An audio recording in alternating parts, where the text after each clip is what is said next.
আমাদের সমাজে কিছু বোকা মানুষ আছে যারা মনে করেন যে আল্লাহ রসুল মাহফিলে আসে। আল্লাহ রসুল কোথায় আসে? মাহফিলে আসে। সেই জন্য তারা রাসূলের সম্মানার্থে দাঁড়িয়ে যায়, রাসূলের সম্মানার্থে দাঁড়িয়ে যায়। এটাকে বলা হয় কিয়াম। জানি না আপনাদের এদিকে আছে কিনা, আছে, কিছু কিছু আছে না। আমাদের চট্টগ্রামে একটা চেয়ার খালি রাখা হয়, স্টেজের মধ্যে একটা চেয়ার খালি রাখা হয়। কি জন্য জানেন? রাসূলুল্লাহ মাহফিলে চলে আসছে, কতক্ষণ দাঁড়াই থাকবে? রাসূলুল্লাহর জন্য চেয়ারটা খালি রাখছে যাতে আইসা বসে। আর এই 5 পয়সার মৌলবী কত বড় বেয়াদব, রাসূলের ভাষায় বসে ওয়াজ করতেছে। আল্লাহ পাকের নবী বলেন, দরুদ ও সালাম আমার রওজায়ে পাকে পৌঁছাইয়া দেওয়া হয়।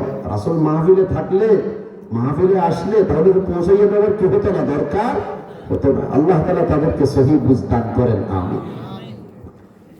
নবীজি বলেন, কেউ আমার উপরে যদি দরুদ শরীফ পড়ে, তার দরুদ ও সালাম আমি মুহাম্মদুর রাসূলুল্লাহর রওজায়ে পাকে পৌঁছে যায়। ওয়া সাল্লাইতু আলাইহি, এবং তার জন্য আমি আল্লাহর দরবারে রহমতের দোয়া করি। ওয়া কুতিবাত লাহু সিওয়া যালিকা আশরু হাসানাত, শুধু তাই নয়, তার আমলনামায় আরো 10টি নেকি লেখা হয়। আগে ছিল 30, এখন 10, কত হইল? আবার হিসাব করে দিই, একবার দরুদ শরীফ পড়লে আল্লাহ 10 বার রহমত নাজিল করে, 10টি গুনাহ মাফ করে দেন।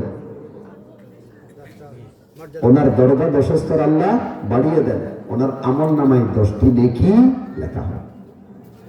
এক হাদিসে আছে, তিরমিজি শরীফের হাদিস, হাদিসের বর্ণনাকারী উবাই ইবনে কাব রাদিয়াল্লাহু তাআলা আনহু, আল্লাহ রাসূলের সাহাবী। তিনি বলেন, ইয়া রাসূলুল্লাহ উকসিরুস সালাত আলাইকা, আমি আপনার উপর বেশি বেশি করে দরুদ শরীফ পড়ি। তবে ফাকাম আজআলু লাকা মিন সালাতি, আল্লাহর দরবারে প্রার্থনা করার জন্য একটা সময় আমি নির্ধারণ করে রেখেছি। ইয়া রাসূলুল্লাহ, সেই সময়টার মধ্যে আমি কি পরিমাণ দরুদ শরীফ পড়ব?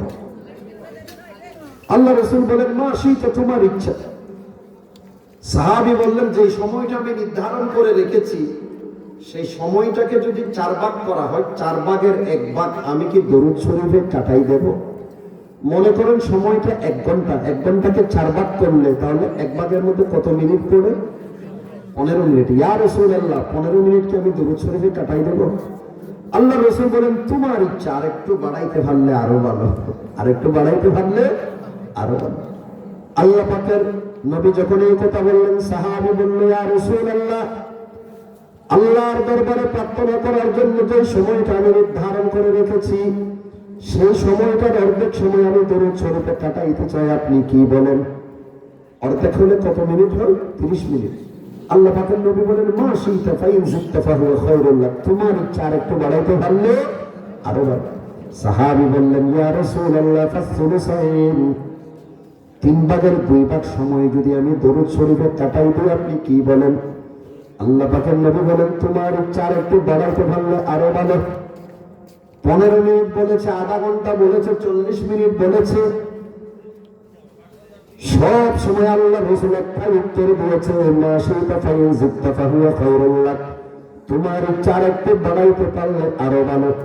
সাহাবী বললেন, ইয়া রাসূলুল্লাহ, আল্লাহর দরবারে প্রার্থনা করার জন্য যে সময়টা নির্ধারণ করে রেখেছি, পুরো সময়টাতে আমি দরুদ শরীফ পড়ব, কোনো দোয়া করব না, কোনো দোয়া করব না, আল্লাহর কাছে কোনো কিছু চাইব না, শুধু দরুদ শরীফই পড়ব, আপনি কি বলেন? আল্লাহ পাকের নবী বলেন, ইদান তুকফা হাম্মাকা ওয়া ইগফারু লাকা যামবুক, এমনটা যদি আপনি করে থাকেন, আপনার জন্য 2টি পুরস্কার। কত কি? 2টি পুরস্কার। 1 নম্বর হলো, আপনার মধ্যে যত ধরনের পেরেশানি আছে, সব পেরেশানি আল্লাহ তাআলা দূর করে দিবে। সাথে সাথে আপনার যত সগীরা গুনাহ আছে, সব সগীরা গুনাহ আল্লাহ মাফ করে দিবে।